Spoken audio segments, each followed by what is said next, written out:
Welcome to Casting Friendship, a Dungeons and Dragons and Feelings podcast. My name is Melanie, And my name is Kara. and together we are KaraMel, and welcome to our podcast. Thank you for being here today. Tonight we're going to talk about living and playing in a fantasy. So we're going to talk a little bit about the fantasy genre. We're going to talk a little bit about fantastical worlds and whatever Mm-hmm. else may come. So thank you all for joining us for this little conversation. Thank you.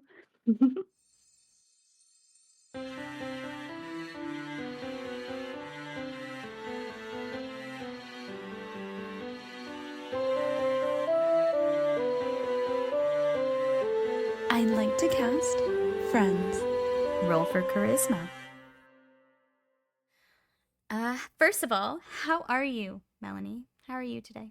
I'm feeling a little tired, a little vulnerable, but I'm feeling really glad to be here and to take a dive into our emotions tonight.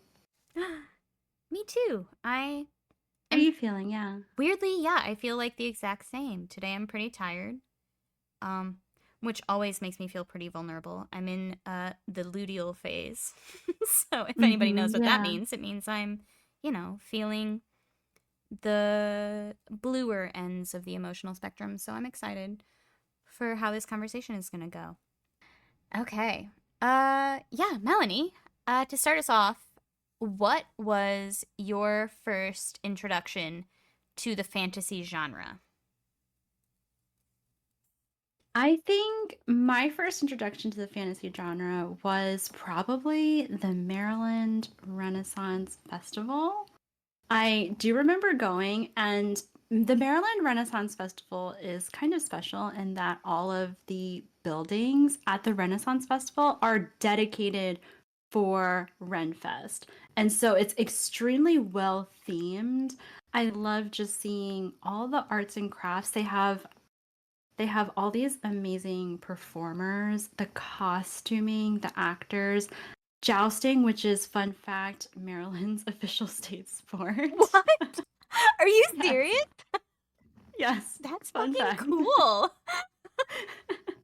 That is the funnest fact. So, yeah, I think just seeing everybody nerding out and this Renfest is a special place Yeah, you're because not kidding. because it's really really nerdy, like Dungeons and Dragons players are nerdy, and you're moving towards LARPing territory, right? Yes. You got the costumes and the weapons and there's jousting. And like a I king and a think queen walk around, like multiple kings and yes. queens, and they're like rivals and they yell at each other if they pass each other. There's a script. Yes. There's some sort of the loose storyline that's happening around you. Ugh. Yeah, Oh, it's yeah. it's so interesting. Everybody has terrible British accents. Yeah. People walking around covered in grease from the turkey leg they just ate. There's something so medieval about eating a turkey leg and walking around with a plastic cup of mead. Yeah, so many bosoms. There's a lot of bosoms Bosoms. A lot of happening. radiant bosoms. Yes, so radiant. But I think Oh. I think a lot of it is just it's this safe space where you can be unabashedly dressed in this crazy outfit. And there's other people also dressed in these crazy outfits acting ridiculous. And it's I think the less shameful you feel, like the less Less inhibited. the exactly, the more you just get lost in this space, the more you feel immersed in it, right? And I think just seeing that and seeing everybody get so into it and just realizing that if you dress up, if you make an effort to join this world, it's more satisfying and it's more fun. Yeah, like you literally get so many compliments when you have on a cool costume. Like people like go out of Yeah, their way yeah, to say like I fucking love your crown, I love your wings, I love your yeah. skirts, I love and like you're not alone. Like oh man, you just feel not alone for doing too much. I love it. I have so many things I could say about Renaissance festivals because although they were not like my first introduction to the fantasy genre, they are like Renaissance festivals are very important to me. I have my husband's cousin runs the pub crawl at our local Renaissance festival. So I've been going to the Ren Fest for 10 plus years before I ever met my husband. And then once, we were together and I knew that Sir Clifton was running the pub crawl and doing his improv thing. He's the same person who taught me improv classes later on. But I yeah, so he see. runs this comedy pub crawl. But so now it's like it's a big social event for all of my friends every single year. Like people started texting me 3 months ago and said like, which weekends, plural, are we going to Renfest this year? Because Oh I'll yeah. take I'll take a group of 20 people at a time and everybody we all dress up. And can we just talk about the back support and structural uh I don't know, like intelligence of a corset. Not like a tight-laced corset, but like how good do you feel walking around in a corset? Like Oh yeah. all day I could walk around in a corset and like a smart pair of stacked boots all day long. I just feel like myself. It's so good. Absolutely. I feel like corsets have a bad rep, right? Yeah. Because you always think of it as The like tight a lace, like tool. tiny waist Yeah. thing, like the Yeah. fat phobic thing that people have made them into, Exactly. right? Exactly. It's a tool to represent misogyny in a lot of our media, right? Because Mm-hmm. you always see a woman, exactly, like getting really tight laced. They want to look really cute. Mm-hmm. And then when the woman is an independent thinker, she's like, "Oh, I'm not going to wear a corset." No, right? But Or actually, or they were an when incredibly structurally supportive garment. exactly, exactly. I think there's not enough media representation of how safe and it's like a nice secure hug Yeah. around your body.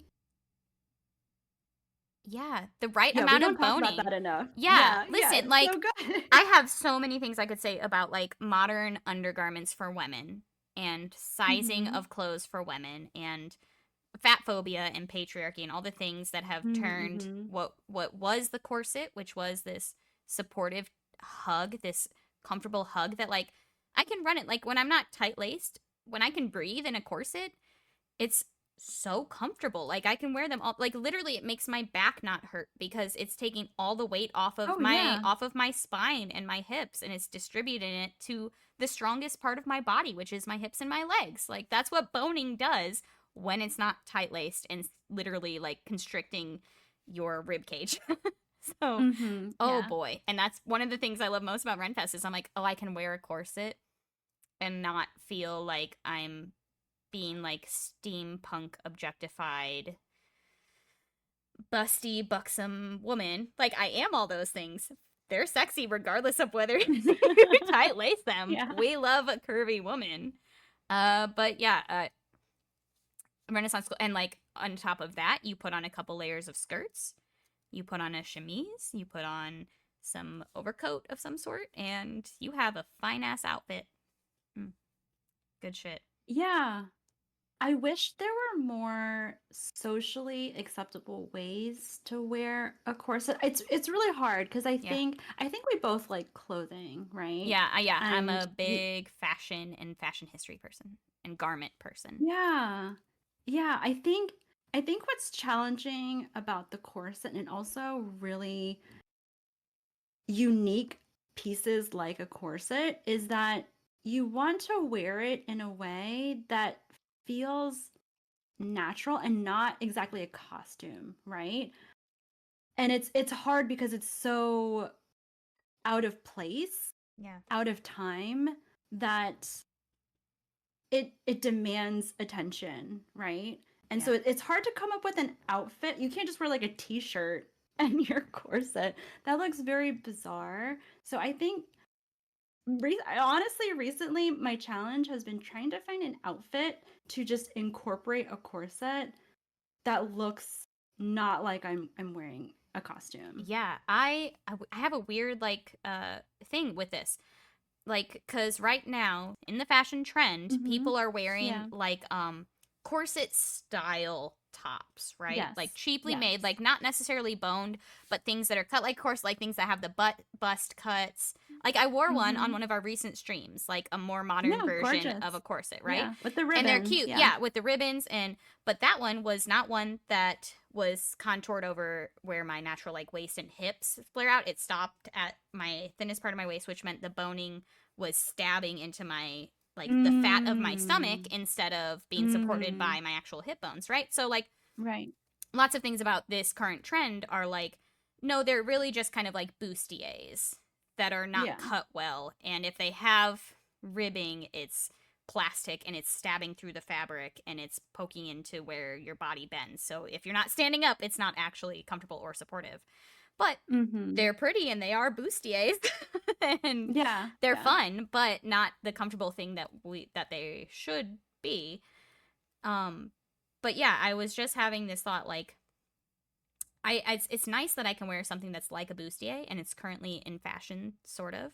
But I have all these like Renaissance Festival corsets, like actual boned Yeah. corsets that I bought for Renfest and I have a whole section of my closet for them, just like I have a whole section for tiaras and I'm like if I could find or if these came into style to the point where I could just wear these to go out to dinner, I would be so happy. Like if I Yeah. could wear this on my motorcycle to go out to the sushi place, like I'd be so happy because that's a whole outfit that's done. Put on a chemise and a corset and I'm ready to go, even with a pair of jeans. Cute.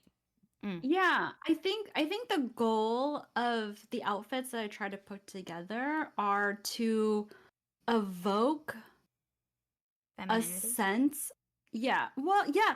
Some of them are. Yeah, some of my outfits are very hyper feminine.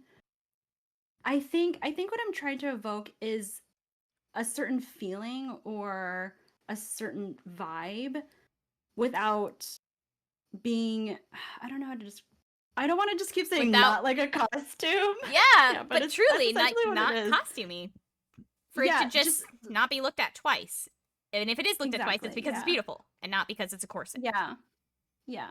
I think that should be like a project. Maybe we should try to find an outfit where you can wear a corset and In not look like everyday a life. costume. Yeah, wear a Yeah. corset to the grocery store. I just wore a bustier top. I hesitate to call it a corset because this one didn't have boning, but it's cut and Mhm. seamed like a corset.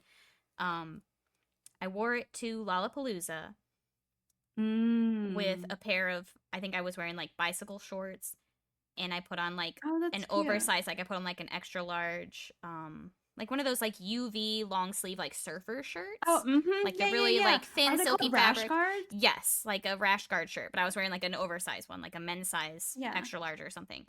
I wore that over everything, but I had the corset sort of style top on underneath. So I had all this like structure and support without needing a bra or anything because I'm someone who like if Mhm. I don't have to wear a bra, I'm not wearing a bra regardless of Mhm. Yeah. whether I have boobs. Um but like it was nice because I could take off my UV shirt when we were sitting in the shade and I had on a corset that still supported me and made me feel like covered and no matter how I moved Mhm. I wasn't going to have like an accidental nip slip or anything like that because I had this very structured Mm. it was both an undergarment and a top. So it worked. Oh, you know what? I had a question for you, which was, is this an underbust or an overbust? And I'm now realizing it's an This was an overbust. overbust. Yeah. Yes, it was a very like Mm-hmm. square cut overbust. Mm-hmm. That's cute. Yeah. Yeah. I have Are most of yours overbust or underbust? most of mine are over bust. Um, because I am busty. If I did Mm. not need it, I don't need a lot of support, which is why I don't wear a bra very often. But because Mm-hmm. we live in this modern society, a nipple is death unless you're willing to have nipples out, right? Like I can wear the same thing I would wear with a bra, and it's just not okay if I don't have nipple showing. Does that make Yeah, sense? yeah, I Like, yeah. agree. And I don't have the need for a bra except for covering my nipples. You know what I mean? Like, Yes. I don't have a large chest. I'm a bigger bodied girl, but I don't have a large chest. And so I don't like a bra is more painful than not wearing a bra. But because we live in today's society, I have to wear something with padding in order to hide nipple, which is so silly. Agreed. Agreed. No, I completely understand. I also am very modestly busted. I do not have radiant cleavage. No radiant cleavage here. There's no radiant cleavage. None to be seen. So what I buy are just these like nude pasties. They're Yeah, just yeah. smooth. Yeah. Yes. I have a lot of those. I have a couple of the like just like sticky bras, quote unquote, like the ones that just like clip Exactly. together Yeah. in the center that just stick on. I have a couple of those that I'll wear when necessary, like with certain dresses or something when I want like a cleavage moment. But those are like Yeah. fashion choices more than coverage choices. And I've had to kind of fight tooth and nail to convince myself that it's okay to just not wear a bra that has padding. Specifically, I wear a lot of like tank tops, like for work purposes, for times when Mm-hmm. I really can't just like be out poking into the world in the cold. I wear a lot of tank tops or like layers or I sweater up. Um, but that's one of the reasons I love Renfest so much because the outerwear is the underwear. You know what I mean? Like the chemise, Yeah. the thin bit is what goes against my body, and the corset is what keeps everything quote unquote modest. Yeah. I never thought about that. And yet the corset doesn't cut into my body in places that hurts. The corset is boned, so it's supported by the strong parts of my body. Before we had like white supremacist patriarchy, undergarments for women made sense.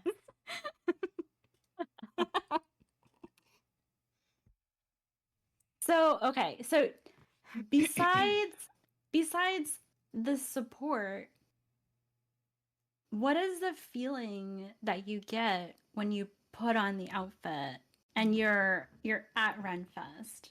Like tell me about that experience. Okay, I'll go back to one specific. I This is the first year I won't have a new costume for Renfest in like 10 Okay. years. I Okay. usually come up with something Yeah. new every year.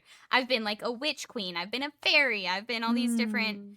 I've been like just a queen, all these different things. My favorite year, I was dressed as a witch queen. So I had this like one of my tiaras is like all black rhinestones, like very spiky, very like cathedral, like Yeah.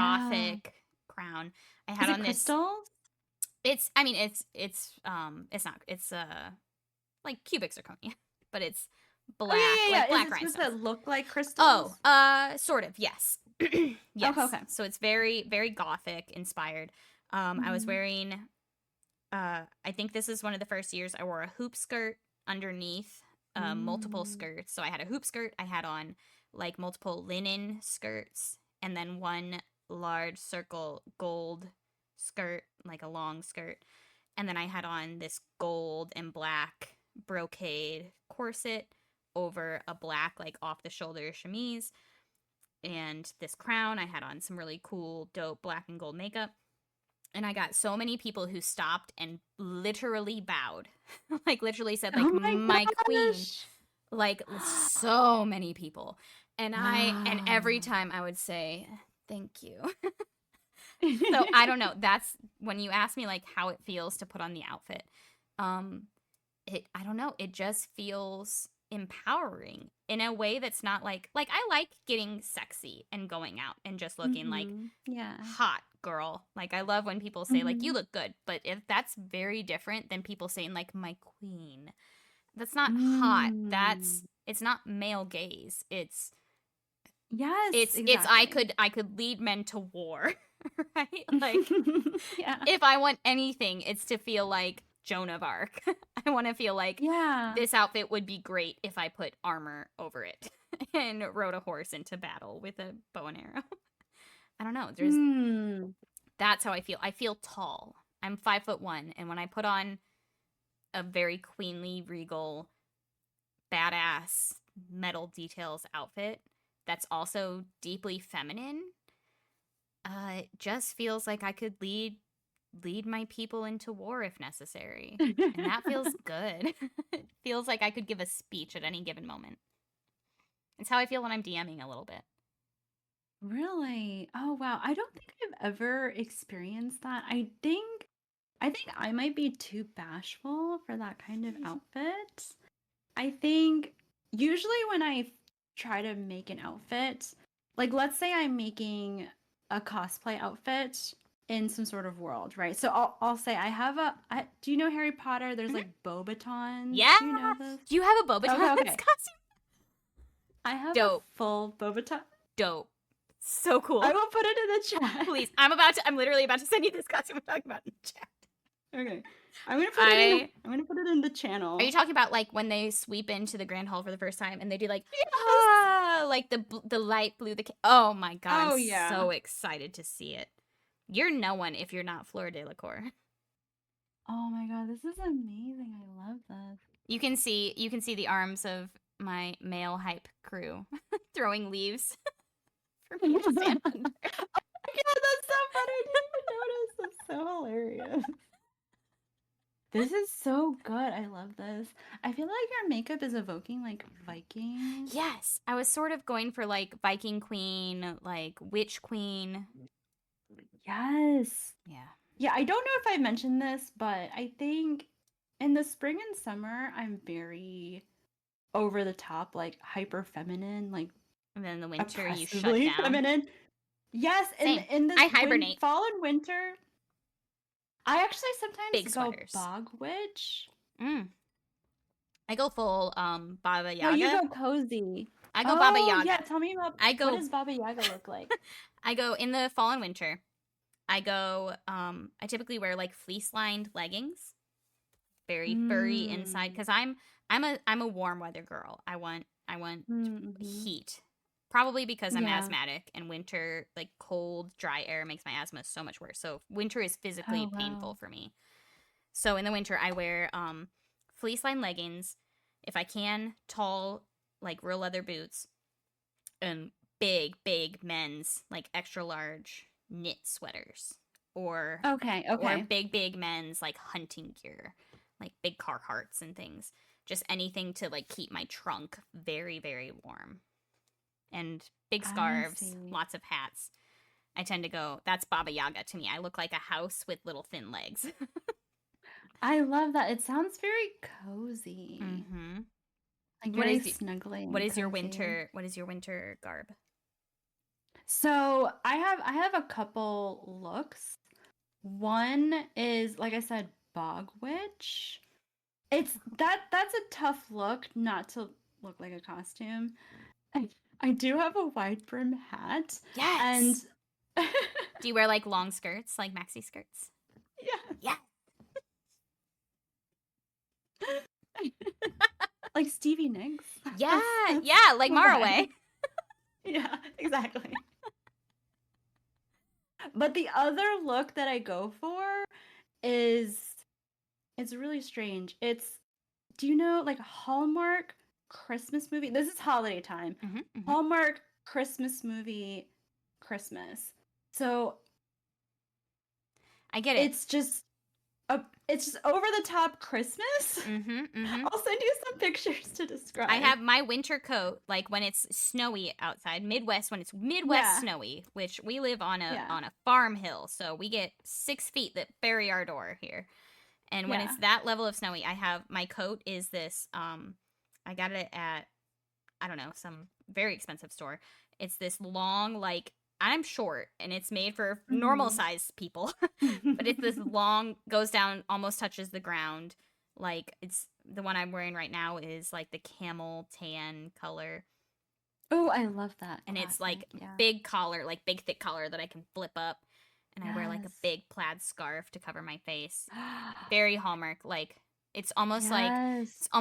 New York. This woman has to go to the bank at 7 a.m. in New York. Exactly. Except no, because I'm an educator in the Midwest. Oh my gosh, I Big love that. pockets, big mittens. Yeah. Yeah. Mostly I just want to stay in my house and wear sweatpants. Not even Oh sweatpants. my gosh. I'm a like long robe girl. Oh, is it like a cozy robe? Oh yeah, fuzzy white. Okay, The fuzzy, robe I fuzzy, wear, cozy robe. the robe I wear is one that my mom got me when I was 13 years old, and it's a white like fuzzy robe, and it goes down to like mid shin, and it has a little embroidered bell, like the princess bell, Oh my because she was my gosh. favorite Disney princess. That's it. That's That's so the only like decoration is a adorable. little tiny embroidered picture of Belle on the little Aww. lapel above the little pocket. And that is Is still she my still robe your to this favorite day. princess? Yeah, she reads and she falls in love with a monster. Is that not me? She was I feel reading like I also, she was reading fantasy yeah. romance before it was cool. Yeah, I feel like I also really identified with Belle. I think I think seeing the person beneath the surface of who they are, I feel like that resonated. Related to like, and I'm a Midwestern girl with big hopes and aspirations and who lives in Dungeons and Dragons world. So therefore I, when I was a child, was like, there goes the baker with his tray like always, the same old bread and rolls to sell. I Yeah. must be more than this provincial life. That's how I felt. I was Yeah. living a provincial life, and I still am. I have not left. So I'm not Belle, but I married a guy who's more than the surface, and I Yeah, like to read, and exactly. I like to read fantasy smut just like Belle. Yeah, and she's a weirdo She's a too. weirdo. No one likes her except for the guy who thinks she's Yeah. hot, and he's a Yeah. jerk and can relate. If I didn't have one or two Gastons try and date me after I got hot. And I said, no, thank you. I will wait for the beast. Exactly. Yeah. Oh, Renaissance festivals are currently and have been for like the past 10 years a big part of like my fantasy genre experience, like truly LARPing. I'm not someone who's like stupid enough to be like, "Oh, I was born to live in another lifetime," because like no. I didn't yeah. I don't like patriarchy as it is now. I definitely wouldn't have liked it back then. But I am someone who like has a fantastical outlook on life and likes to imagine Yeah. fun things. But my first experience with the fantasy genre was my parents were big Lord of the Rings fans. So Oh, I'm like wow. an Arwen girl. Like I grew up with Eowyn, Oh, yes. like lusting after Aragorn and Legolas. That was like my sexual awakening. Like, do I love the elven woman or do I love Aragon? Both. I love both. So I think that's where most of my like Dungeons and Dragons like fantasy life comes from, is like having a childhood that was filled with just the stories of J.R.R. Tolkien, which then turned into the stories of J.R.R. Martin, who wrote all Mhm. of the Game of Thrones books, which are, questionable in hindsight. But it devolved Tell from me more there. about that. Well, I love Game of Thrones as a story. I think George R. R. Martin is not I think he's a great writer. I don't love sexual assault and Mm. like the sexual exploitation of women that are in those books. However, he also writes some of the most well-written and well-rounded women in fantasy. I can't deny him Yeah. that. Like, although those women go through sexual violence unnecessarily, they are also some of the most like powerful women, female characters in the fantasy genre, at least as early as he was writing. There are more now, just because the genre has grown. Yeah. But yeah, so my parents were the kind of people who like, we liked the Lord of the Rings movies, and I was a reader, so they bought me the books, which were way above Mhm. my reading level, but I've always been an avid reader Mhm.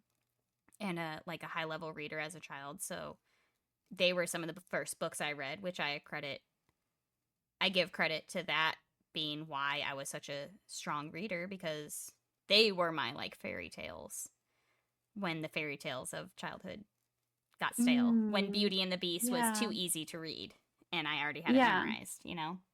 the challenge. Yeah. Did you have anything like that? Was your family like, were your family fantasy people? No, I would say that I am extremely different from everyone in my family. My immediate family, especially. Even my extended family, I would say.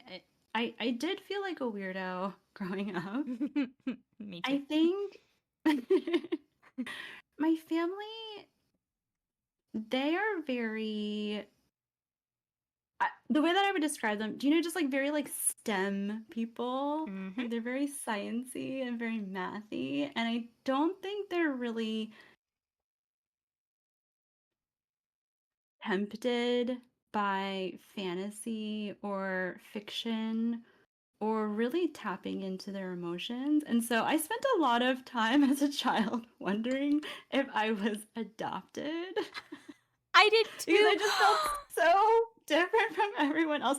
I was okay. I will say I thought that questioning whether or not you were adopted was a universal I experience. did too. I realized that most people don't think that Most people until know much that they're like later. their family. What?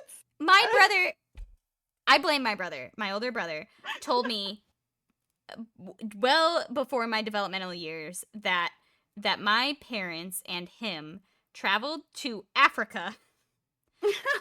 and Oh, he just lied to you. yeah, and told me that they saved me from a pack of wolves. And that was why I was so different. And it was believable because, like, literally, I was the weirdo who didn't want to do family Yeah. game night. I was so shy. I was so bad at sports. But I'm also physically different than anyone in my family. I am short and a little bit thicker bodied, whereas all my siblings are tall and thin and really athletic and dark haired or Mm-hmm. red haired. And I don't look like them at all. And I don't Yeah. really look like either of my parents either. And I was convinced that everybody else also felt like they weren't like their family. But I was, by all accounts, the what is it, black sheep? Why do I want to say black duck? Mm-hmm. Black Yeah. the swan, the duck of the family. I see now that we're all the same. I know now, but I did not fit in. And like I was lucky enough to have a very loving family who was like, yeah, Kara's the weirdo, but like that's our sister. Yeah. That's the middle child. Yeah, it was really interesting. I wasn't convinced that I wasn't adopted until I saw a picture of my grandmother. We also need to pause to show you, but I look just like her. Me And so too. when I saw that, I was like, "Oh, Oh I'm my not god. adopted."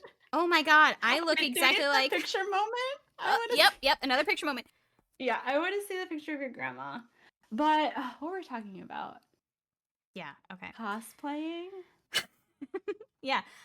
I last year I wore a cosplay to Renfest. Um I cosplayed as my first D&D character and I think I've sent you guys the pictures of that. Where I was wearing Yes. like the leather shoulder armor and the boots. Mm, yes. That was actually one of my least favorite Renfest costumes, but I think that's just because I was wearing pants and an underbust Mm. corset. Okay, so you like the overbust. I do. I You strongly do. prefer the overbust. Okay. I do. Uh Mostly because I'm chesty and like underbust like tends to like cut circulation there as Mm-hmm. opposed to Yeah. like fully support all the way up to where it's not like Mm-hmm. putting pressure in any particular point.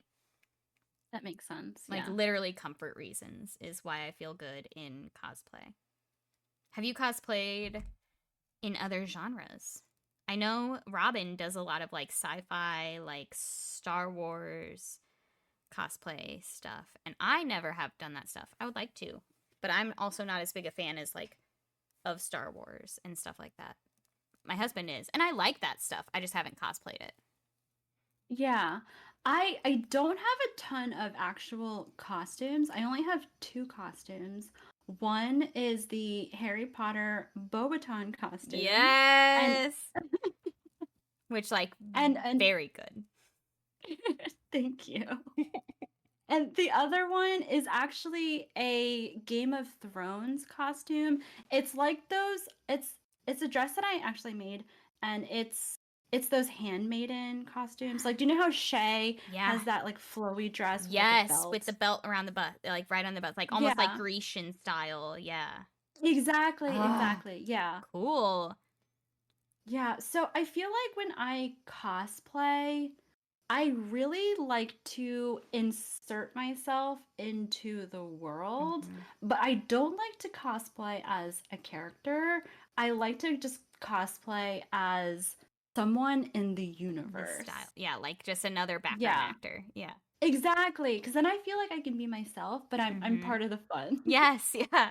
I don't think I've ever cosplayed as like a specific like Halloween costumes aside. I've been Hmm. Harley Quinn in a Halloween costume. Like I've been specific Right, characters in Halloween right. costumes, but when it comes to like Renfest and things like that, Yeah. I'll take a vibe and run with it.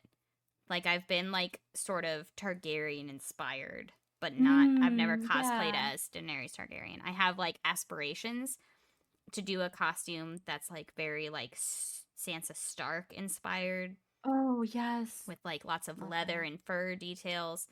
But not that I would cosplay as Sansa Stark, but that I would cosplay this like very Winterfell Stark Yes. inspired fur, leather, wolf motifs, all the things.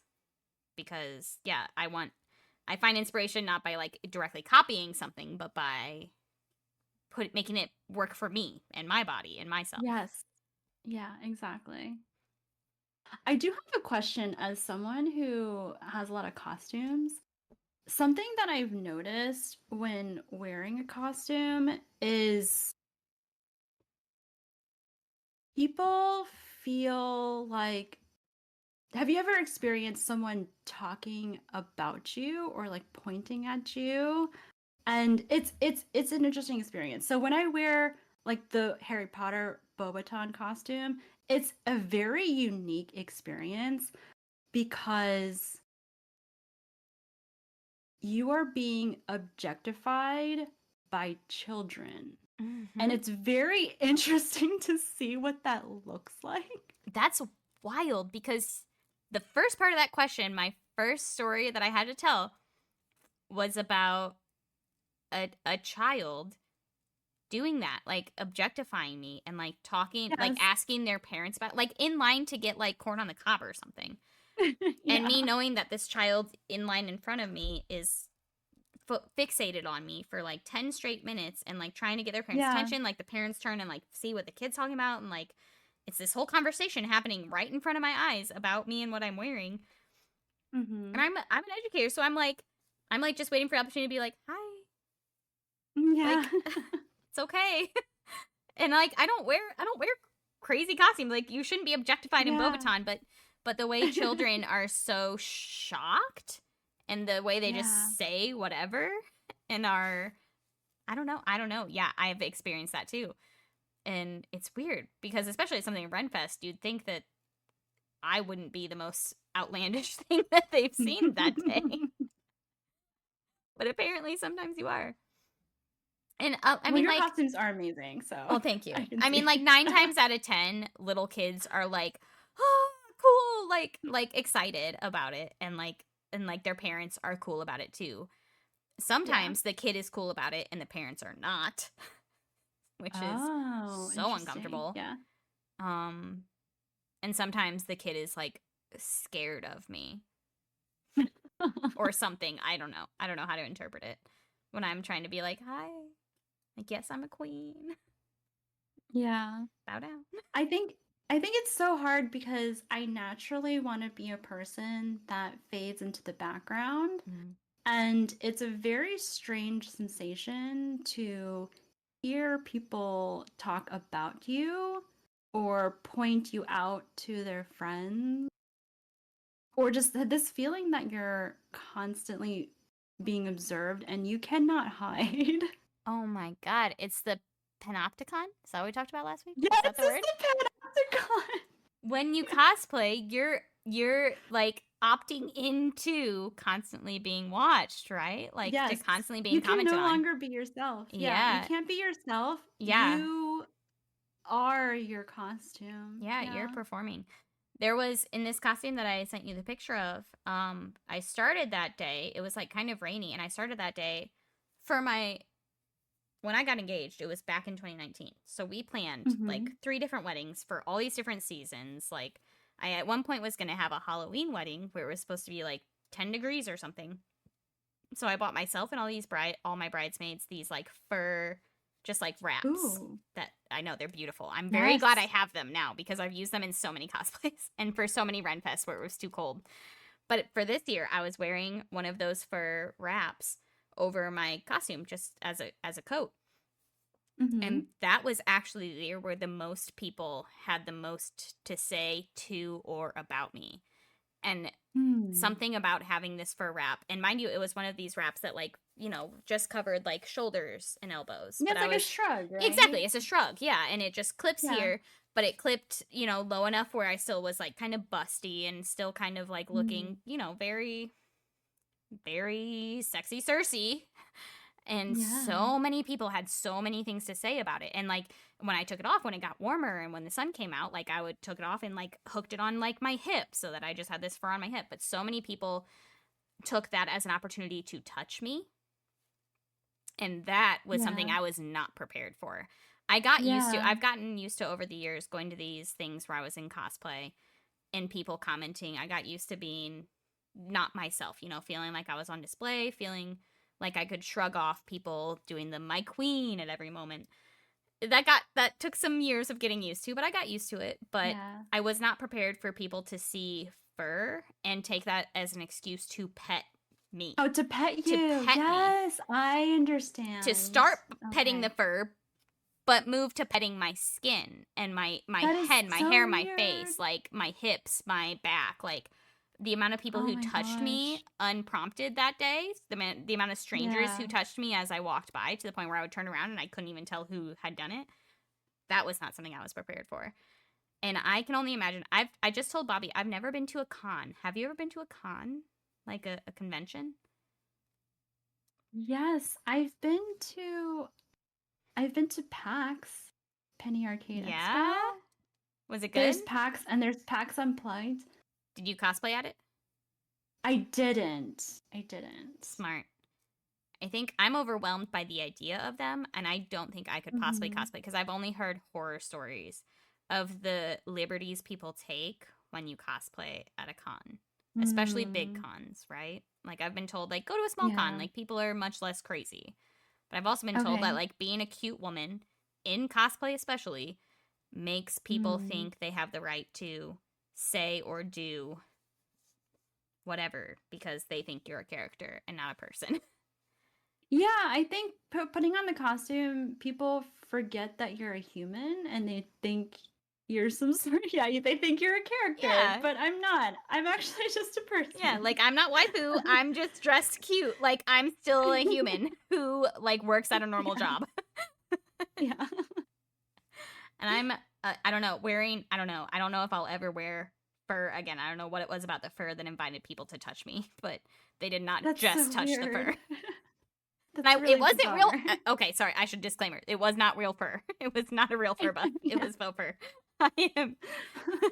Don't come for me, PETA. Yeah. But yeah, people will take. Some people, sorry, not all people, will take any opportunity to touch a woman without her permission. Yeah. Yeah. But I think luckily, I haven't had too many experiences like that. I think that's good. I think that's good. Yeah, I still love costumes.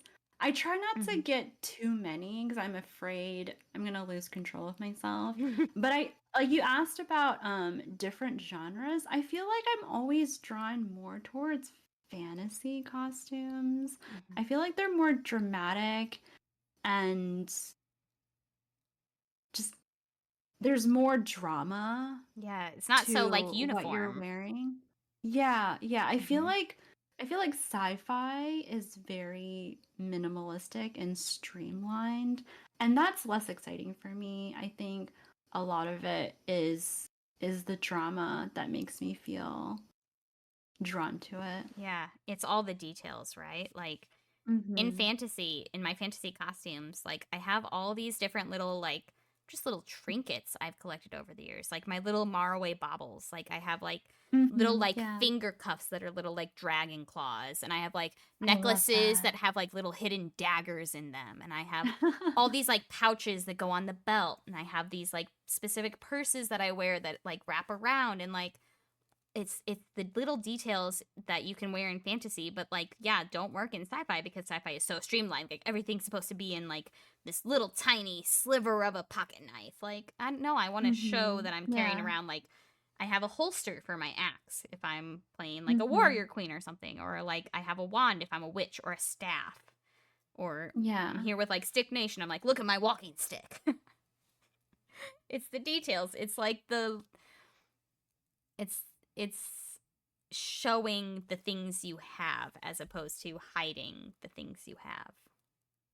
Yeah, because I think part of it is that the costume is representing some aspect of The what you're trying to character. Yeah. represent. Yeah, exactly. Yeah. Whereas a uniform, you're just blending in, Yeah. right? Yeah.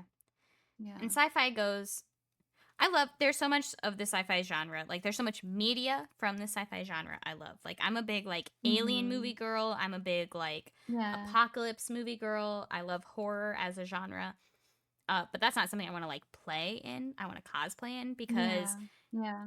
all of our projections of the future are so pessimistic and capitalistic and like minimized, Hmm. and Mm-hmm. it's the only thing we can imagine for the future is this homogenous like hive mind sameness. I don't Yeah. know how to describe Yeah. it. Yeah, and that's so much less exciting to me than the very like regional charm of the olden days when we Mm-hmm. didn't all have each other in our pockets, when we couldn't reach Yeah. every part of the world and we didn't know each other's cultures, and it was just we're a farming community, so we use corn stalks as earrings.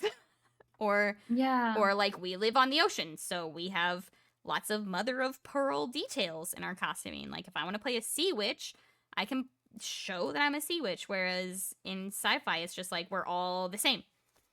Silver. We're all wearing silver and gold and form-fitting, I don't know, blobs of nothing. Feels so much less Yeah. personal. It just feels really bleak and beige or gray. Beige. Yeah, it's just so beige and gray. And if Yeah. not silver, I'm so sick of chrome. I don't need it. Yeah. I want a brass necklace. I want some ruby earrings. I want a gold wristwatch that no one knows how I afforded it. And then I want to wear fabrics that are like regional to my area. Yeah. Mm. Do you think that carries into the characters that you are drawn to in Dungeons and Dragons? Like, do you want your character to have costumes and trinkets and little baubles? Very much, yes. Um like I just said, like I cosplayed at last year's Renfest. I cosplayed my very first Dungeons and Dragons character, who is Mm-hmm. an ASMR. I've never Mm-hmm. heard it pronounced the same way. I don't know how to say. I don't either. ASMR paladin.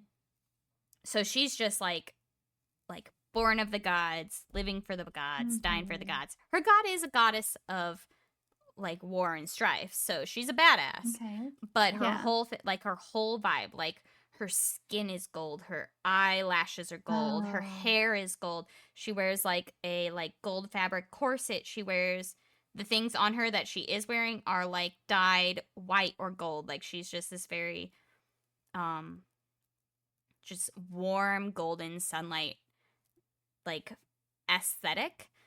Mm-hmm. So yeah, so for her, I'm like, she's not interested if it doesn't like read celestial. Her aesthetic Yeah. is shining, like she's like Galadriel if Galadriel was a no, if Galadriel is who she is. She's just this Yeah. golden elf of a woman, tall Yeah. and ethereal and strong. And Yeah, so that absolutely reads into my like D&D characters. Like they have an aesthetic. Like just like Seraphina, like Seraphina's aesthetic is like she's from a place where she like they have money. They're able to get all these like extravagant fabrics and all these very rich colors and Yeah. like jewels that just read as like opportunity and wealth. And Mm-hmm. those like it's those little details. Like when someone's like, "Yeah, you get two objects that are just like personal trinkets." I'm like, "Those trinkets are going to mean something." Like if I'm playing a bog witch, those trinkets are going to be like a bundle of crow feathers and some like amber that they found in the bottom of the swamp. Like Yeah. that stuff and those things better come into play at some point. Like Yeah. they're going to be useful because that's who she is. Yeah. I always also only play females, but that's because I'm a femme person. Me too. Me too. I refuse to play a game if I can't play a female character. Right? Same. I have one of my little sisters plays in a campaign that we play in together, and she plays a young dwarf boy. And Interesting. it's so funny. She's so funny playing this little dwarf boy. Like, he's a little kind of guy that just, like, we see a giant hole in the ground, and he's like, I jump in! I'm like, I don't know that I could take myself out of the character that much. Yeah, yeah, I agree. I think I need a female character, even if it's very, very different from me. Yeah. Like I've played a barbarian. I think I still need her to be a girl. Yeah, like, she just. That's the perspective I have. I have a hard Yeah, time imagining the male perspective yeah. because I am so like not only am I physically a female, but I'm also Hmm. gendered a woman. And that's the Yeah. perspective I have. So I don't know that I could empathize enough with a male bodied person to play a male person without making it a joke. I feel like I'd be a bit mean to the male gender or the men. If I tried to play a man, I feel like I would just have to play it like Seth Rogen. I think okay. So I definitely hear what you're saying, and I agree, right? Like I also don't want to play a male character, but I kind of wonder, is that because we've been socialized to have these differences between men and women. Is that a characteristic of the way we've been socialized and something that we should change? Because like maybe there shouldn't be ideas of what a female or a male Like, character yeah, how does it acts change the like. story? Yeah, how would it really change the Right. story? Yeah. Hmm. I okay. Mm-hmm. I also just want to emphasize that I still agree because I don't want to play a male either, and I'm just not interested. I don't want to either. I'm just trying to ask the question, why do I not want to?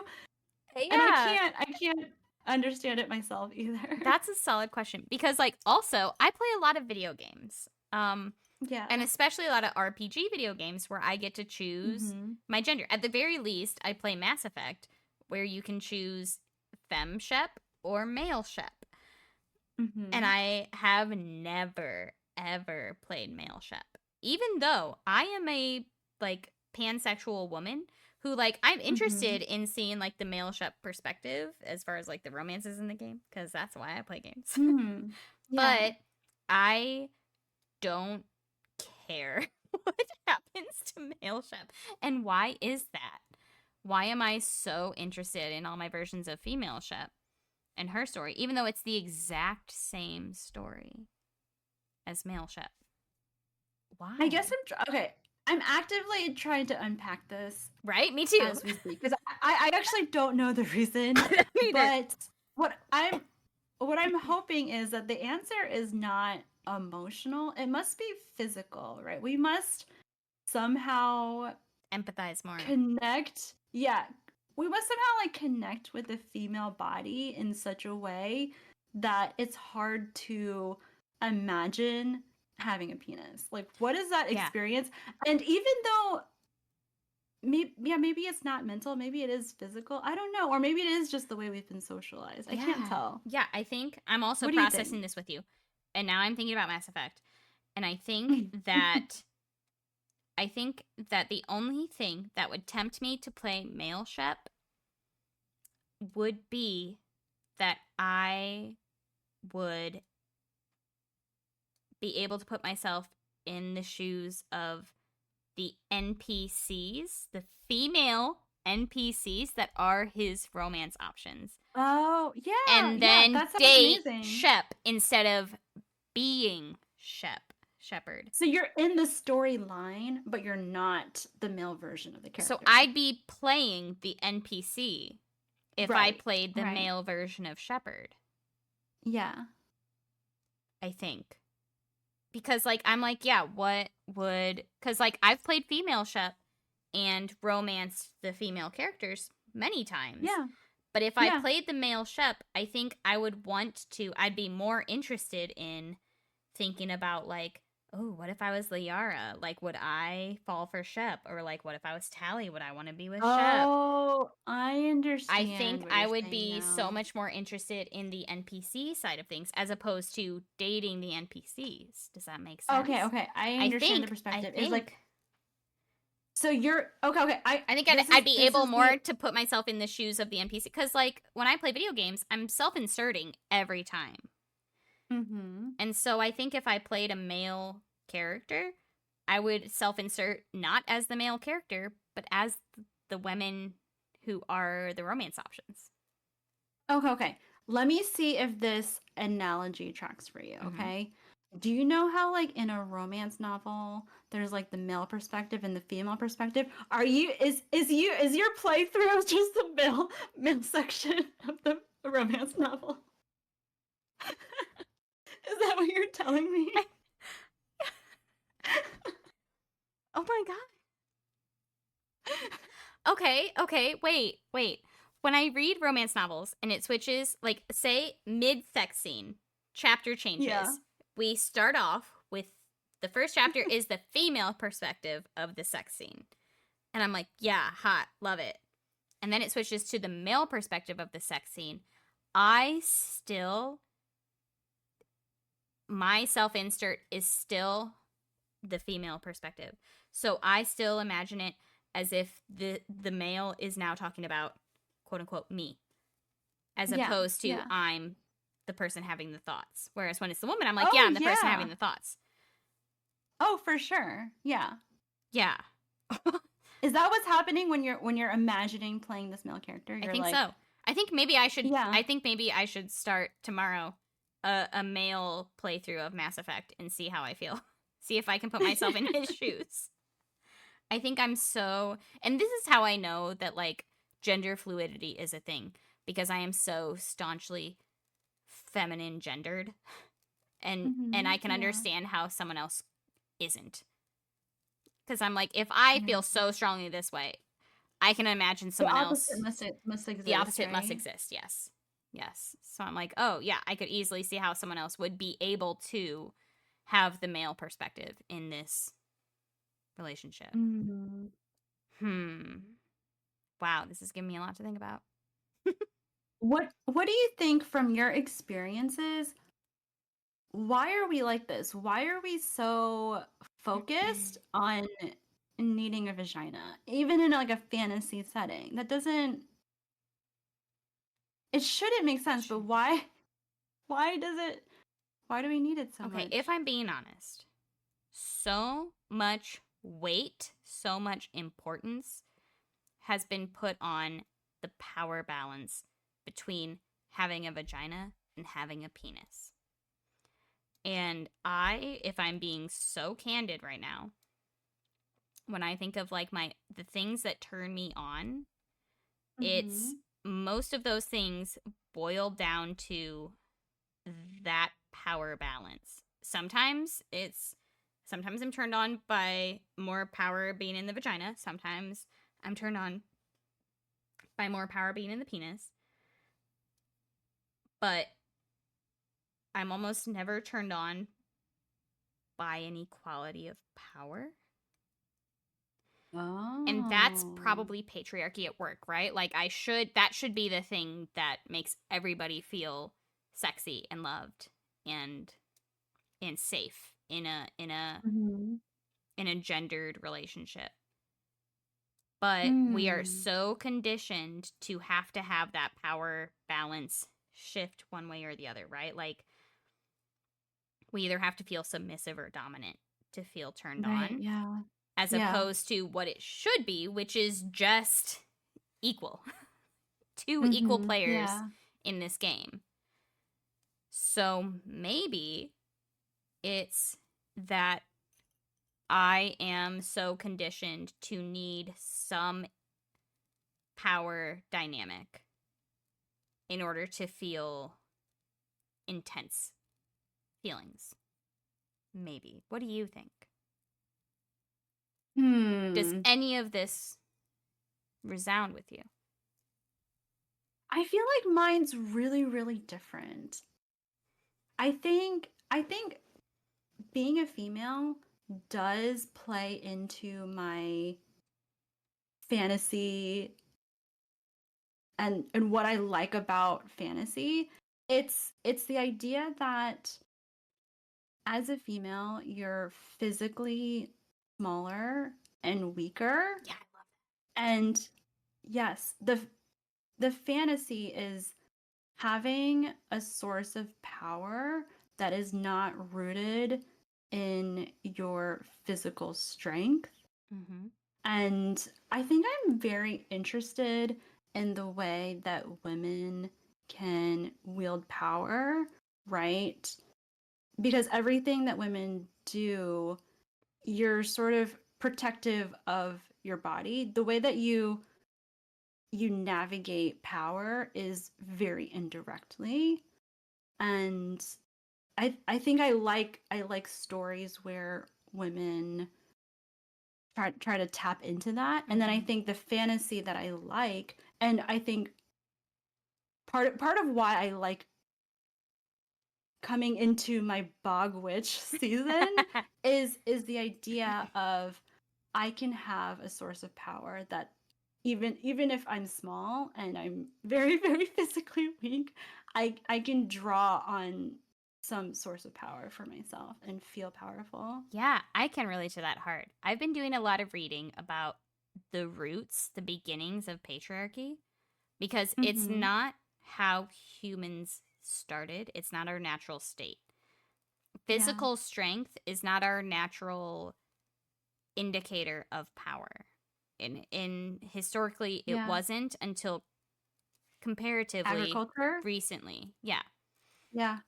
And I've been doing a lot of reading about like why patriarchy took off, why it's so Okay. pervasive today.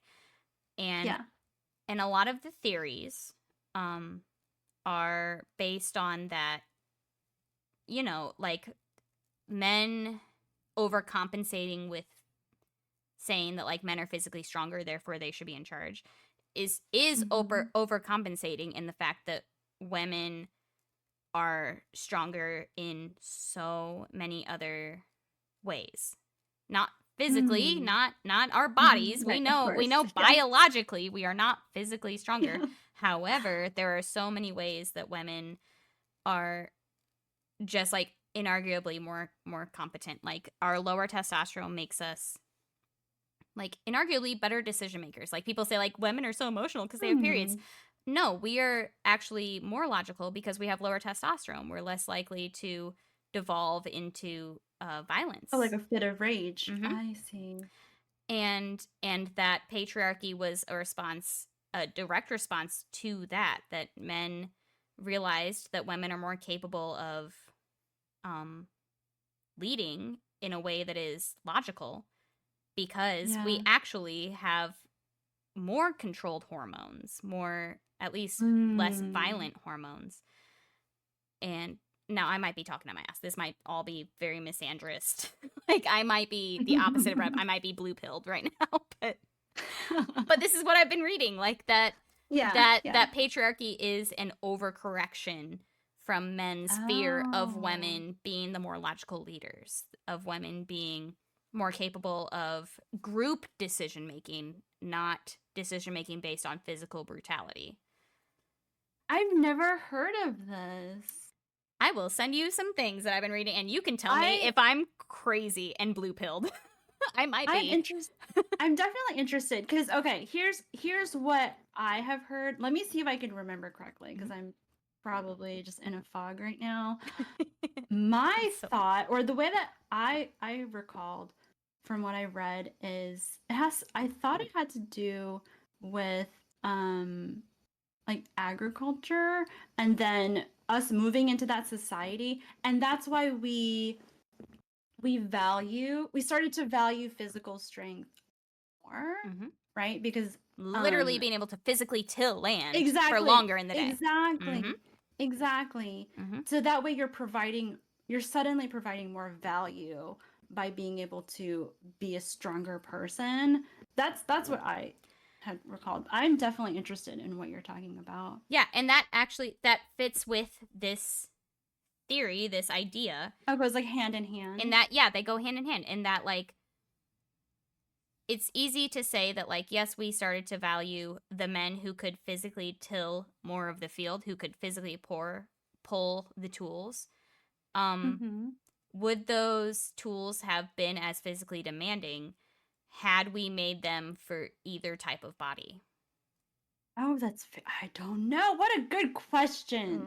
Right? What a good And it's question. um I've Oh been my reading a god. lot of books about the unbalance of things made for different types of bodies.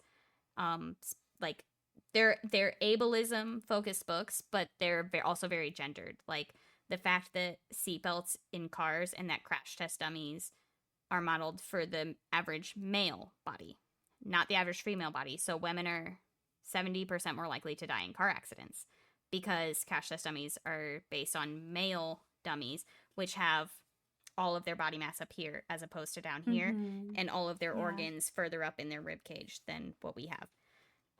And Yes. that's just the tip of the iceberg in things that are made for a physically bigger, more top heavy body. I have the perfect And book for that you. goes I so can't. far back. I can't remember Oh the my name of the book. gosh. I know Okay. we have to start our own book club. It's just Okay. feminism book Okay. club. Okay. I have the perfect book for you. I cannot remember the name of this book at this second. I'm going to find it, but it's all about how, in so many ways in our society, women have been treated as just smaller men. So, just like you said Mm-hmm. with the Is crash it called dummies, Invisible Women? I think it That's is. Oh my yeah. gosh. Is it the book? Are we just talking about the same book? Okay. That like in the So medical funny. industry, that in like Yeah. literally like physically, yes. Oh my Yeah. god, what a Oh, that's so great funny. book. There are lots of books like that, but Invisible Women is one of the a book I think should be like mandatory reading in high school. What a great That's read. so funny. Oh man, is it? I'm going to show you the cover of it because I bet if I'm anything like you, you'll know it by the cover. Yeah, Yep. yeah. Yep. I read it on Okay, a yeah. plane We're talking last about year. the same book. That's so funny. Yeah, I read it on a plane and I texted my husband like, "I'm so mad. I'm mad at you as a man." Why did you do this Yeah, like to me you did this. personally? This was your fault. It's not. It's actually it goes back so far. Yeah. But yeah, it's that concept. It's that's not the only book that taught me about this, but that like, you know, as soon as we decided that brute force was more important than smart design, Yeah. that then men became industry leaders, that then men became Yeah. the reason we have infrastructure. Like when men say like, yeah, if all men Mm. disappeared, women would die off immediately because they couldn't take over all the jobs we have.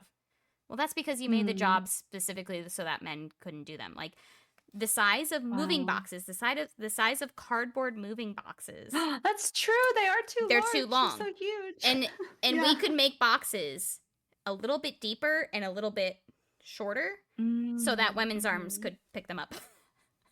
Oh my gosh, I never thought about that. So that like even moving companies are designed against women.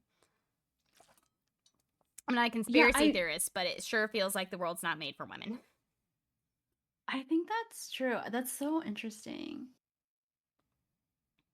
I it kind of reminds me of what you were talking about in the very specific fantasies book club about like age differences in men and women and like romances. It also reminds me of something. So okay, I've never experienced this personally, and I'm sure you haven't either because I think we're shorter, right? I'm Mm-hmm. 5'3". You said you're like I'm 5'1" 5'1", or yeah. Yep. something. 5'1". Just Yeah, small. so I think the majority of men that we encounter, or at least our height, are taller. Mm-hmm. But I have a friend, I think she must be like 5'10" or something, and she has a boyfriend who's exactly the same height as her, and her mom does not approve. Like she wants her daughter to Specifically be the because the yeah, she wants her daughter to be the tiny one small and girl. she wants the male. Exactly, Mm-hmm. exactly. And I disagree because I never realized that I would think this is hot because I'm smaller, so I'm never. It's hard for me to You find men only who are have like taller my men. height. Yes. Yeah, exactly, Yeah. exactly. I never realized that this would be hot, but I realized that I thought that guy is so sexy because he's not intimidated. He doesn't need a tiny woman to feel like a man. He feels secure enough to date someone who's his size, and I'm like, wow, that is so hot. Yeah. I have these two friends from fucking Missouri. Like when you say corn-fed, like Yeah, football loving Kansas City, Missouri, that's this woman. yeah. She's 6'2". Oh my She god. married a man who is 6'2". And it's the same thing. Like people are always like why didn't he marry like a small girl? Like he's so tall. He's like this big, hot, burly blonde. Like he looks Viking-esque. And he married Yeah, this girl who's yeah. his exact height, who makes him look small, That's who makes him hot. look short. Yeah, And I'm like, they're the sexiest couple I've ever seen. And they have the sexiest relationship. Like they are so in love with each other, have been for so long. yeah, And like he's so secure in it. Like not only is she tall, but she's like a bigger, like she could play football with his cousins. Like she's tough. yeah. That's hot. Yeah, Yeah, that's fucking hot. And I'm like, these two Amazonian people found each other. yeah. Incredible. And he could have dated small girl. He could have had small girl. If he wanted to feel like big strong man, he could have. No, he wanted his Mm-hmm. equal, and that is chef's kiss hot. So hot. Yeah, And I have been sexualized for being small for so long, to the yeah, point where I yeah. no longer shave any part of my body. If I'm being super candid, there came a point where I was like, I am so tired of being sexualized for being small. I'm so tired of being infantilized. I'm so tired of Mm. men wanting me because I look younger than I am. I'm Mm. so tired of being treated like I'm prepubescent or a teenager. Like that is so gross to me. I do not want a man who wants a girl who looks young or small. I don't want to. I've dated men who like sexualize me for being small, young looking, and that is so gross. That is just the grossest thing to me. Every time a man has something to say about my leg hair, I'm like, "Oh, so you like prepubescent girls, huh? Because those are the only women who don't have body hair." Like those are the only white women, white Irish women who don't have body hair. Shut up. Go to get so far away from me. I love a man who loves a woman. And I say that being someone who is mistaken for very young very often. Yeah, you do have a little baby I have a face. baby face. I have Yeah, I have like little chubby you look jowls. I so have chubby young. cheeks. Yeah. Yeah.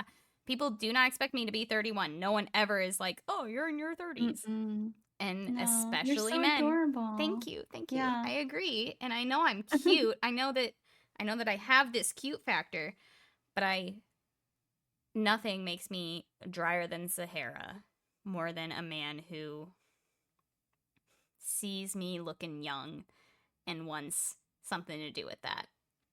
That's so gross. Oh my gosh, I never really thought about it. So I think for me personally, I do I've had a lot of laser hair removal, and I think that made me feel like more comfortable in my body. Mm-hmm. But I also agree in the sense that like I don't know how to describe it. Like I like that I did it for myself, Mm-hmm. but I also think it's kind of weird if someone likes that a little too much. Yes. I Yeah. don't know how to like it's I feel like a hypocrite, right? Because Right. No, I agree. I I would don't also, but it's not hypocritical. I like shaving my own legs. If it was just me, I would have dolphin smooth skin because that yeah, feels it great. It's yeah, lovely. it's so soft And and you're like, "Oh, I feel great." and Yeah. and so I've dated some men who have like just naturally almost no body hair and I'm like, "Hot. Love it. Slippery. Sexy. So Yeah. good." I get it. I get Yeah. I get the feel of smooth skin. But I've also known men who were platonic just friends of friends who like gagged if I said I had armpit hair. Like physically No, I gagged. don't like And that. I'm like, Yeah. That's that's weird. Yeah. weird. Like, it's not unhygienic for women to have body hair. It's not unhygienic for women to get rid of their body hair. It's not all about what you want, my dude. This is my body. No, I feel like we are in a moment where having body hair is socially acceptable, and I Mm-hmm. love the idea that you can you can live in a way without judgment. And Yeah. I think that feels really great. Yeah. And not everybody, some people will still judge. And that's a really fast indicator. I also like not shaving because it's a really quick way for me to know if someone is body positive or not, or if someone is Yeah. sexualizing me or not. If someone Mm. sees I have armpit hair and doesn't blink an eye, they're cool. Like that's a very quick indicator for me that Mm. they're safe, that they're like fine, at least in this aspect, like that they're not looking at my body as an object or something Yeah. for their pleasure. And it's a very quick way for me to say like, oh, if someone literally gags when I say I haven't shaved my legs, that's a quick way for me to be like, that's not a friend. This is Yeah, not that's friend how you're shaped. filtering people out. Yeah, it is a very quick indicator. And yet, like, yeah, there are times that I shave my whole body because I'm just like, yeah, I just want to be slippery this week. Yeah.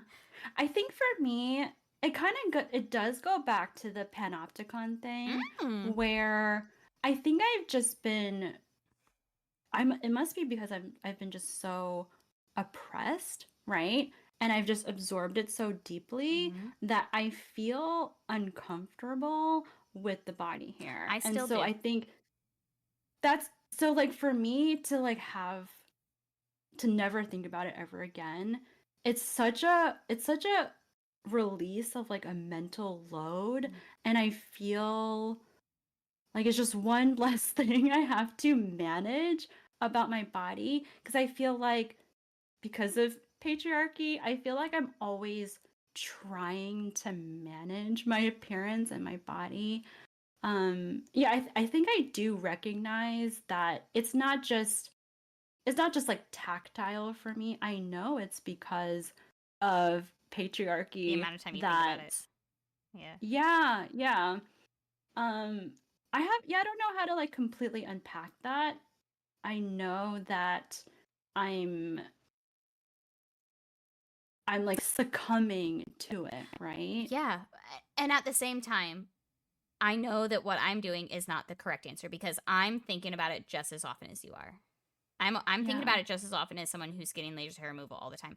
I still like even when we're streaming D&D and I like lift an arm up to do some motion, I still immediately zone in on the fact that my armpit hair just showed.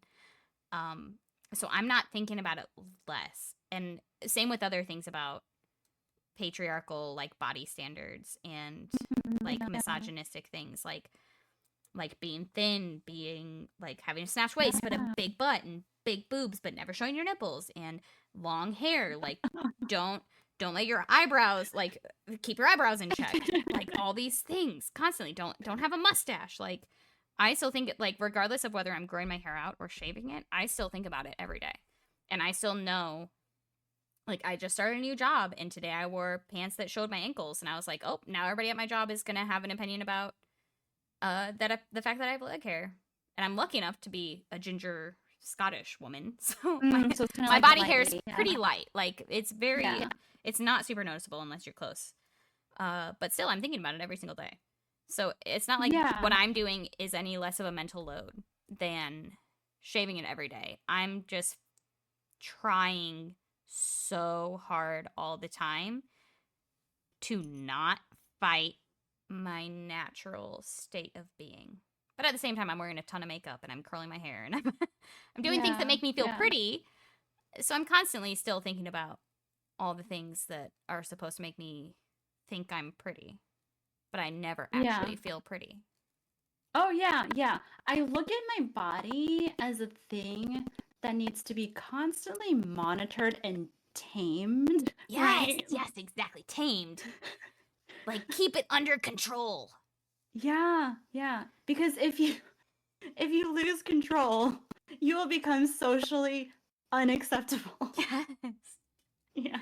And that's wild because all my friends are feminists. All my friends are like, yeah, if you shaved your armpits, I'd be worried. Like, I had a friend who recently was like, are you Hmm. wearing a bra right now? And I was like, no, who do you think I Hmm. am? And even if I'm surrounded by people who are like me in that way, I still think about it every day because I'm still around people who aren't thinking the way me and my friends are thinking. And it makes you aware of that. Is that what it Mm-hmm. is? Mm-hmm. Yeah. Constant awareness of my body.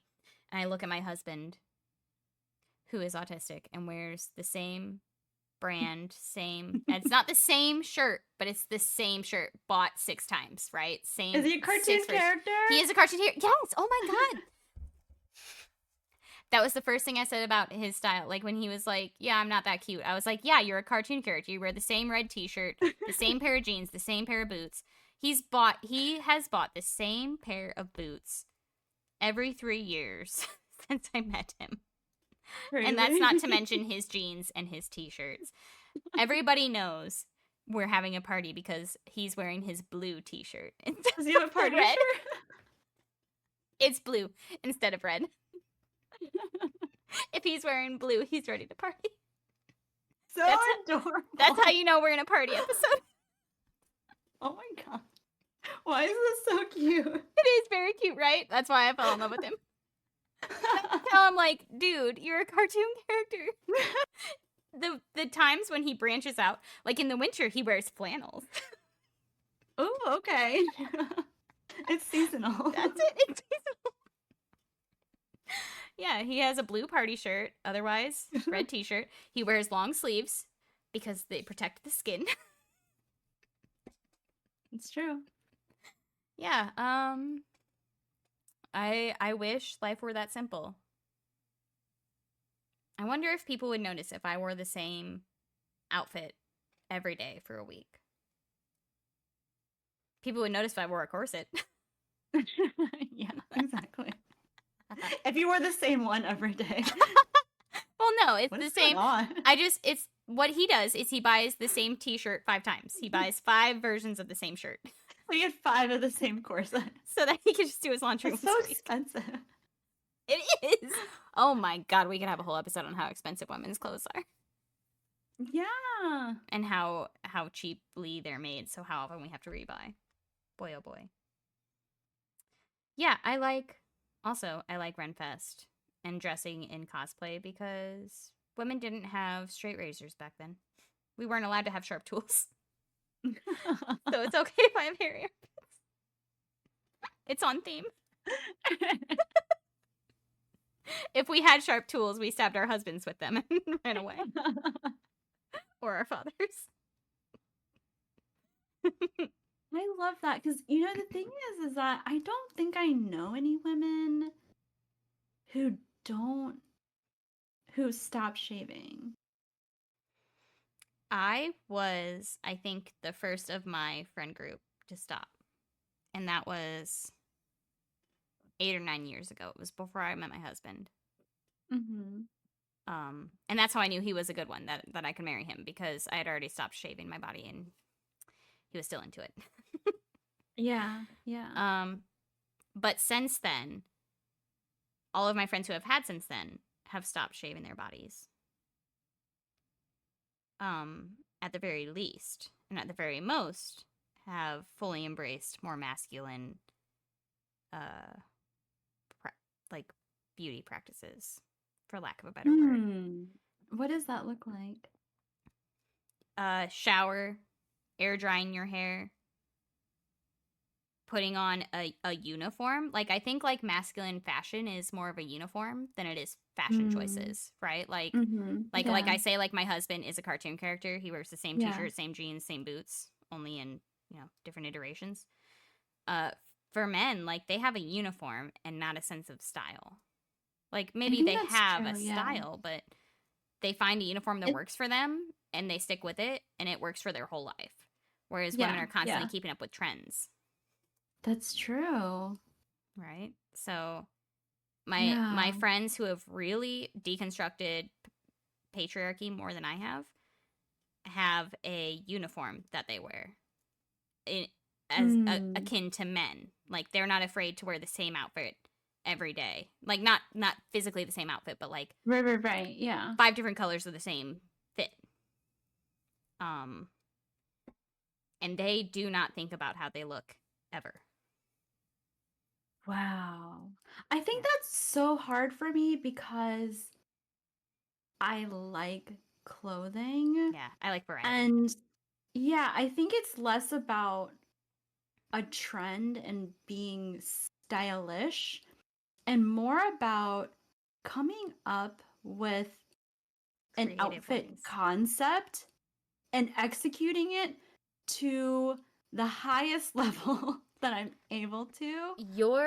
Your coffee shop outfit the other day was such a concept. I was like, this is exactly who I am. Like, I fall asleep thinking about the outfit I'm gonna wear to the next day, whatever the next day Yeah. is, to work, Yeah. to the coffee shop, to Yeah. Renfest, to whatever event I have coming up, to going out to the bars with my friends. Like, I dream about what outfit I'm gonna put together, and it's always something that I've never tried before. And I Yeah. think, like, how can I make this work on my body? Like what would really make me look like? What would make my skin glow? What kind of hairstyle would I wear with this thing? Like, what jewelry do I add? Yeah. Like, it's such a creative artistic endeavor for me. So yeah, I couldn't just Yeah. be a uniform every day and never think about how I look, because I have so much fun planning how I look. Yeah. I think it's about just trying to step into a persona or just another piece of yourself, Mhm. right? And Mhm. trying to show the world something that can only be on the inside and trying to like say something about who you are. Yeah.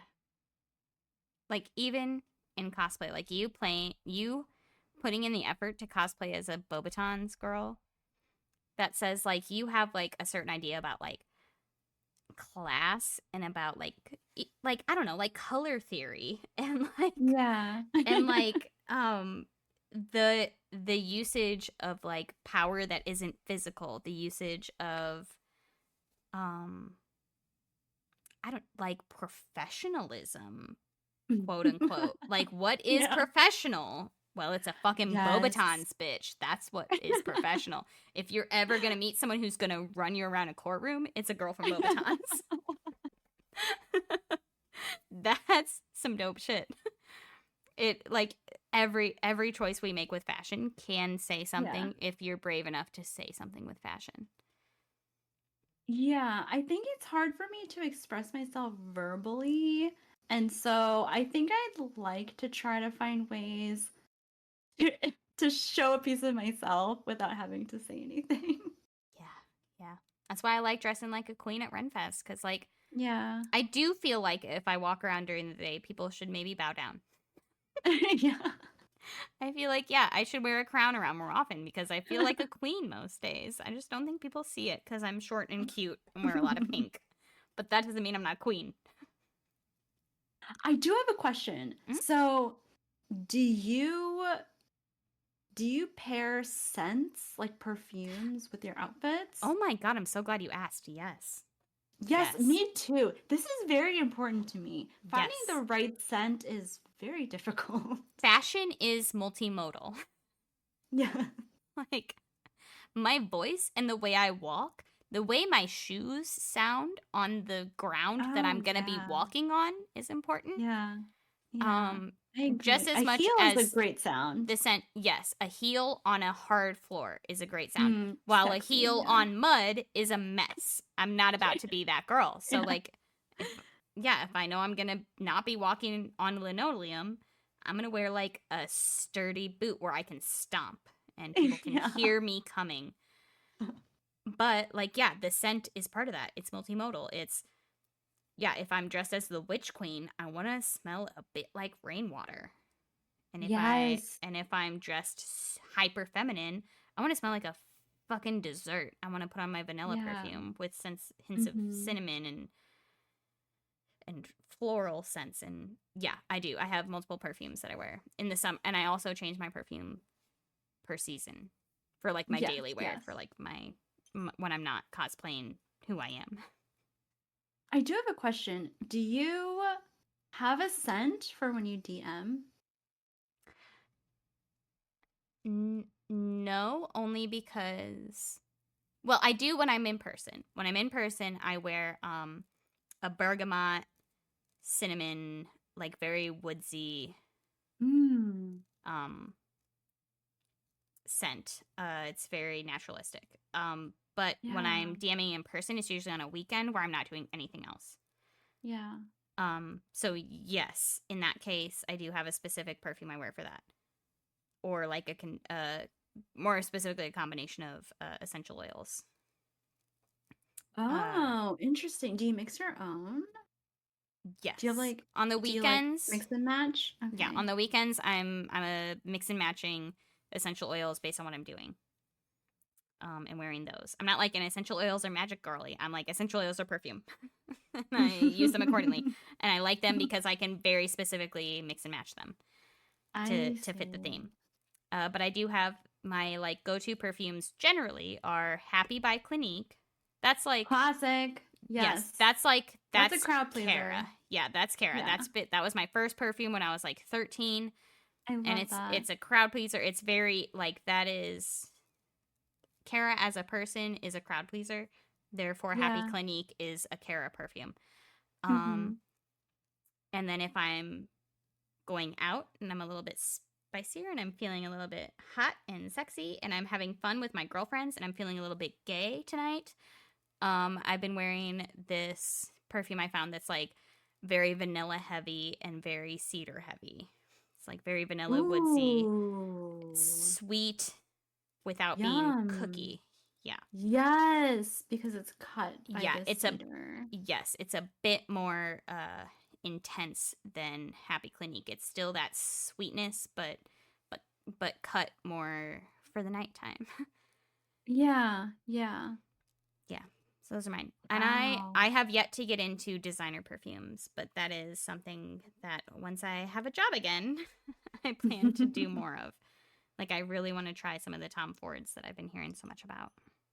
What are Oh, which your ones are you scents? interested in? I don't know, all of them. I haven't done enough research to know. What do I need to be interested in? You tell me. What do you wear? Do you Hmm. have a D&D perfume? I do have a D&D perfume. It's a roses and rhubarb scent. Well, I will That say feels that very Serafina. that's yeah, so I chose a scent for Mm. Seraphina. I don't want to say it's my D&D perfume, it's my Seraphina perfume, and Incredible. I think that's trying to help me create a scent memory, trying to help me Get into get character. into exactly. Yeah. Yeah. Oh, I love that idea. How clever. Okay, what are your other, like, what's your Melanie scent? Like, what's your happy? I'm Clinique happy. What are you? It's the Coco, what is it called? Coco Coco Chanel number. Mademoiselle. Oh, Mademoiselle. Ooh, that makes Yeah. so much sense. Ooh, yeah. That's very you. That makes sense to me. It's really interesting because when I put it on, I don't know if this happens to you, but it feels like I'm more like myself when I Mm-hmm. smell it. Like I feel like I'm somehow embodying myself. Yeah, like you're cosplaying as Mel. Yes.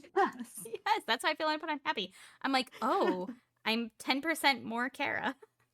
Yeah, yeah. Yeah, like I feel like I- when I walk into the room, people know I arrived. yeah, exactly. I just I've learned I've this made trick that you spray your perfume not just on your, normal points. pulse Spray it on the points. back of your neck so that it's Oh. as So you're when I hug leaving. you, Yeah, so when you yeah. hug, so when someone hugs you, so when you're leaving or when you flip your hair, a little bit of, I'm gonna oh, try that. so people turn and look at you when you walk away. I'm gonna try that. I love Yeah. that. Just spritz, one on the back of the neck, right under your hair. Works like a miracle. Oh, now I want to go smell happy so I can think of you. Yeah, go get I yourself haven't a little smelled it in sample so scent. long. Yeah. It's just, I don't know. It's just, the first time I smelled it, I was like, oh, this is my soul. This is me in a scent. Yeah. Yeah. Have you ever tried to change your scent? I have. I've strayed from happy on a couple occasions. I tried Chanel number 5 very briefly. I had like a sample, like one of the little sample tubes of Chanel number Mm-hmm. 5, and I was like, this is way too classy for me. Like, I'm too silly for this. I tried I tried one of the Paris Hilton scents. I don't remember which one it was. I do remember. Is it the one that's like has like black stripes on Yep, it? yep. Tried that I back when do that know that was in one. vogue. Yeah. It just wasn't me. It didn't feel natural. Like I just felt silly wearing it. Like it Yeah. felt perfumey. You know, some perfumes Yeah. on your actual body after an hour just feel like I'm wearing perfume and not like a scent. Yes. So this is big for me. A lot of perfumes just smell like they sit on top of your body. Yes. And then it just feels like you're wearing Perfume. someone else's skin. Yeah. And it's weird. It feels like he showered in someone else's shower with their shampoo and Yeah, conditioner. exactly, Yeah. exactly. Whereas you need it to feel like it's become you, right? Yep. And I don't know. It must be body chemistry or It something, has to but be, just right? yeah, Like some of them just pheromonal. work and some of them do not. Yeah, I've found that typically notes of vanilla work well with my chemistry. That they just Mm, feel like I don't feel like I'm wearing someone else's skin. yeah. Hence, happy makes sense. Um, Typically, I have to stay away from things that are like especially spicy, which makes I'm Scottish. I'm not spicy. Mm. I'm a milkmaid. What can I say? Yeah, it has to have some notes of sweetness, but without being candy like. Mm. Yeah, that's delicate balance. Yeah. But would you Um, ever wear something that smells so different from you to feel like someone else that day? oh yeah. Yeah, for sure. I've I had a job that was very fancy.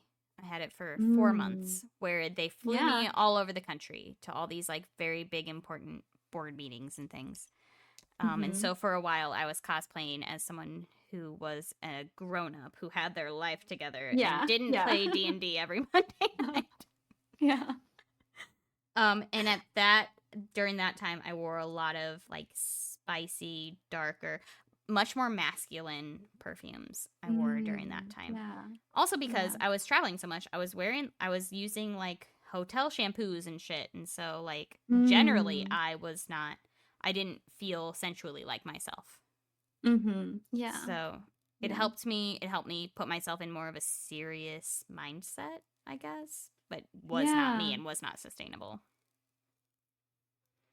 How about you? Yeah. Hmm. Do you ever use it to put yourself in a different headspace?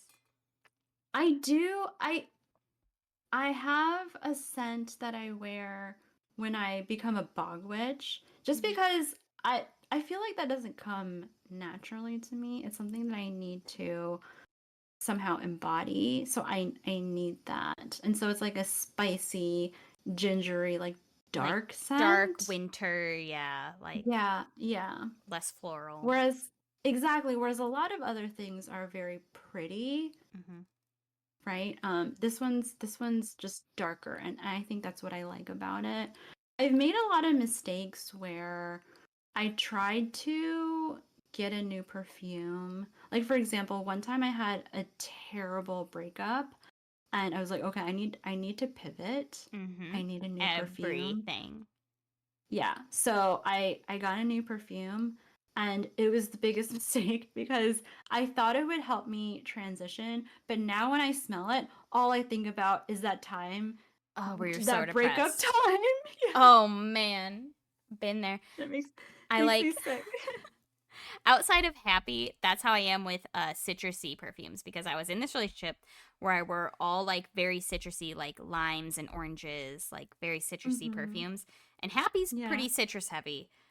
And I'm lucky Yeah. that it didn't ruin happy for me because every other like citrus based scent, I can't. Like if it's even a Oh little bit acidic, no. sweet, I'm like, just makes me feel sad, makes me feel angry. Yeah. Oh my gosh. Wow. Okay, well, we've been talking for an hour and 50 minutes for this episode. Oh my gosh. How are we Right? gonna close it out? I think I Ugh. want to know what every character smells like. Oh my god. Okay. Like every character in Dion Please. Rising. Yes. Okay, let's take turns. I want to start with who do I understand the most? Ados. I'm gonna do Ados. I know that I should let you do Ados because he's Seraphina's BFF, but I'm You gonna should do do it. Ados. I okay, I have a crush on Ados as a character. I think he's just the funniest. Like, oh man, if he was in real I think life, that's like just John Paul. He's just funny and he's witty. just John Paul with such an attitude, which is just kind of Draco Malfoy. I don't know. I'm just into a blonde bad boy. Mm. Okay, so I think Ados is very. I almost want to say he's like woodsy forward, like not cedar, like maybe like oak or um I don't know, like lemongrass forward, Ooh, interesting. right? With undertones of like spices. I don't know, Hmm. like mm, Is it like an oriental kind of spice, or what kind yeah, of spice are you thinking? I was Yeah. thinking like I don't like I was thinking like yeah, like eastern spices. Yeah. Okay, so like kind of exotic smelling. Yes. Yeah. I feel like Yeah. that kind of makes it a little darker Dark too. tones. Yeah, very dark Yeah. tones. Like very Yeah. like not especially masculine, but Yeah, masculine, right? exactly. Like it's not Exactly. Axe Yeah. body Yeah. spray. It's like Exactly. it's just like man musk, but Mhm. clean and spicy. That's Yeah. Ados, I think. And very subtle. Like it's in the Yeah. cape and the hair. That's it. Tell me how you think how do you think anybody else smells? I'm gonna go Zada's an easy one, right? Mhm. Because he's Mhm. so natural. So, okay, I'm tempted to just cop out and say he doesn't wear any scent, right? Because I feel No, like that's yeah. the I feel like easy maybe thing he to just do. smells like driftwood naturally. Yeah, yeah. Um, I feel like, yeah, maybe like you said, like driftwoody, just a skin scent, something very Mhm. close to the skin. I wonder if it would smell a little musky. Mhm. Yeah, Yeah. musky skin scent. Yeah. Subtle, but it's like Like a riverbed. something. Yeah, I Yeah. feel like I feel like you're really touching on it's like kind of aquatic, and it feels like evocative of like a place. Yeah. Like skin on beach sand. Yeah, yeah. Yeah. I think Maraway, this is another easy one. Maraway is very floral forward. Yes. I think he's Yes. got a lot of like very like classic florals like sunflower and Mm. rose Mhm. and daisy. But I think underneath that he's got a lot of citrus, like very bright notes Mm. underneath, kind of Yeah. popping through some lemon zinginess, I think, Yeah. from our way. What about Bula? I want to go gourmand, Yeah, that makes sense. but I don't know because most gourmands are sweet and like kind of bakery vanilla, but I feel like maybe that would turn her off. I don't know. I feel like that would be her natural scent, and she would cover it up with like Axe body spray.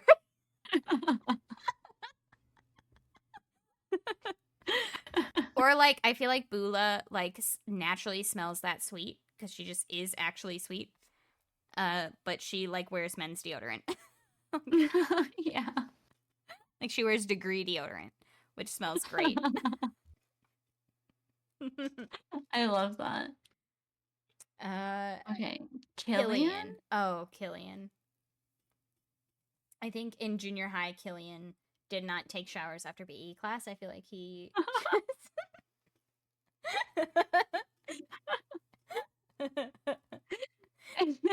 he just used body spray. That was in his locker, like 3 bottles of it in different flavors. But I think as an adult, I think Killian uses like a really good shampoo. Like I think Killian does not use 2-in-1. I think Killian uses a really nice shampoo and conditioner duo. Like that he buys from like a salon that he trusts. And I think that he probably has like, instead of like a cologne, I think he probably has just like a skin oil, like just like a nice oil to make sure that like his beard stays healthy and like it's got a little SPF in it. And I feel like it is very I don't know, I keep saying woodsy for the men because that's just You know what? I love woodsy on men. I do too. I love woodsy on everybody. Yeah. And yeah.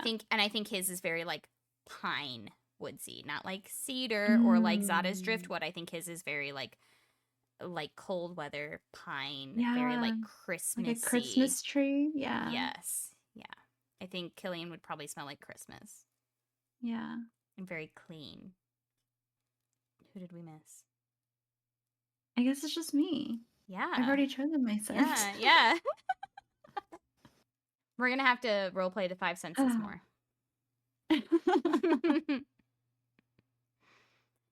Well, wow. Thank you all for joining such a long and weird episode. That did not go in the way that I thought it was going to go. It went exactly where it was supposed to be, much like Gandalf arriving exactly when he was supposed to arrive. I think we talked a lot about fantasy and cosplay. Yeah. Yeah. We got this. That's true. We're super professional podcasters. This is relevant. This is all relevant information to your interests. Aren't you all glad you're here? Well, I'm Kara. I'm Melanie. Together we're KaraMel. And we thank you for joining us for this fun little journey of feelings and Dungeons and Dragons. Bye-bye. Bye, guys.